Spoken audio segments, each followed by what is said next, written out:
Hi everybody, I want to read to you an article by Douglas Murray where he's responding to President Biden and others singing the same old tired tunes about a two-state solution, but especially the absurdity of doing so in the aftermath of October 7th. I'll have some comments at the end, but I'd like to just read to you what Douglas said first of all.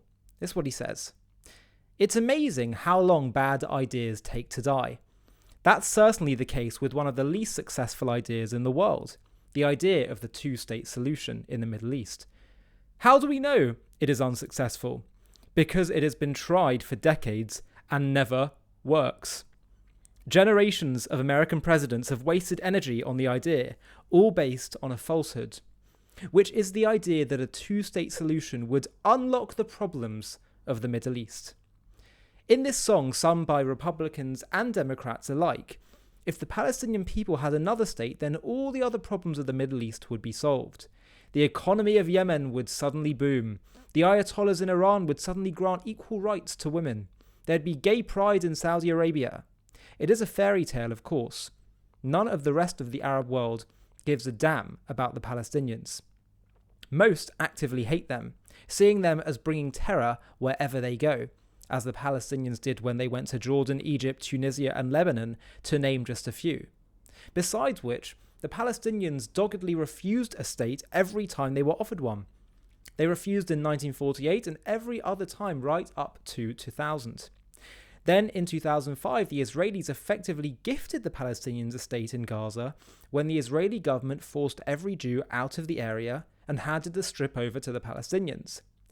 And what did the Palestinians do with their new state? Well, they voted in Hamas, who then had a coup and spent 18 years taking US taxpayer dollars to build a terror state from which they invaded Israel again last year. After the 7th of October, who on earth could believe it is a good idea for the Palestinians to be given another state? Well, our government for one. Ever since the atrocities of October 7th, Joe Biden and Secretary of State Antony Blinken have been insisting that now is just the time to double down on the two-state solution. It's like watching an alcoholic trying to recover from a hangover by having the first drink of the morning.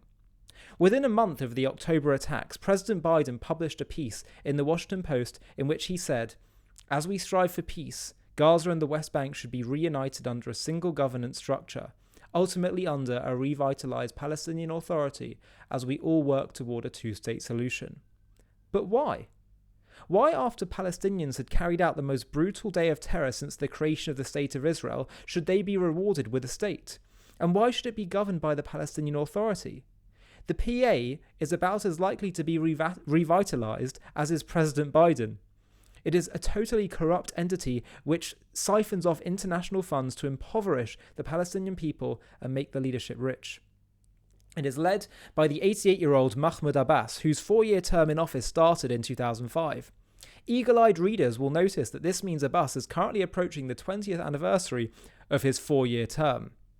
One reason is that if there were elections in the West Bank today, Hamas would win, because the Palestinians in the West Bank are as supportive of Hamas as are the Palestinians in Gaza. And like Hamas, they satisfy their desire for violence by using international funds to reward the families of Palestinians who kill Jews in acts of terror. This payment scheme increases depending on the number of Jews you've killed. Nice partner for peace right there. Does Biden not know this? It appears not. In November last year, Biden said, "We need to renew our resolve to pursue this two-state solution. 2 states for 2 peoples. It's more important now than ever." His Secretary of State is just as bad, singing the same outdated refrain. On October 8th, as terrorists were still running wild across the south of Israel, Blinken told CBS, "We think the best way to resolve the Israeli-Palestinian conflict remains a two-state solution."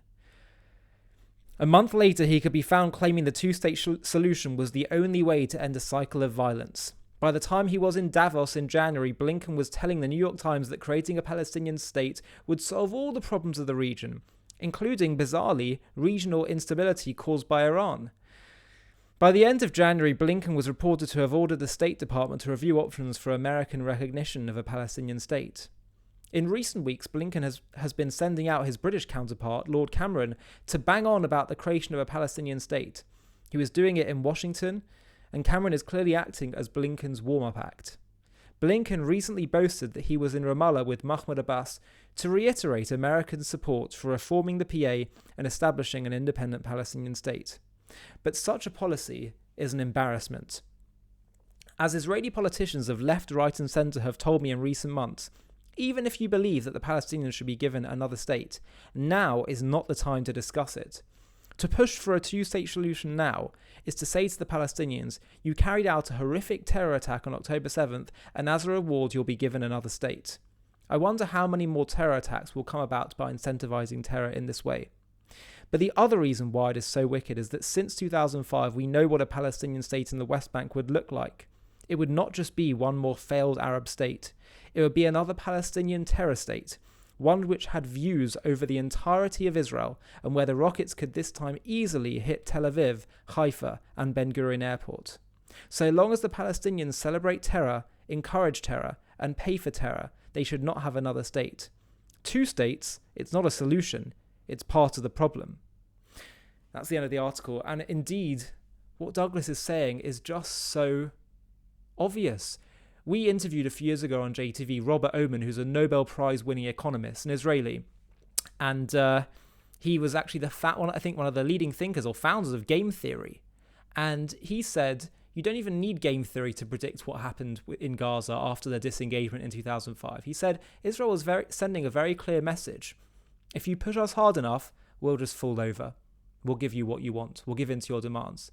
What message is that sending them? We have tried for so long, for so many decades, to find a deal that works, a two-state deal. And it's never, ever worked, never been agreed upon, and it's always just been met with more and more terror, even when we've given them the most that we'd ever be prepared to.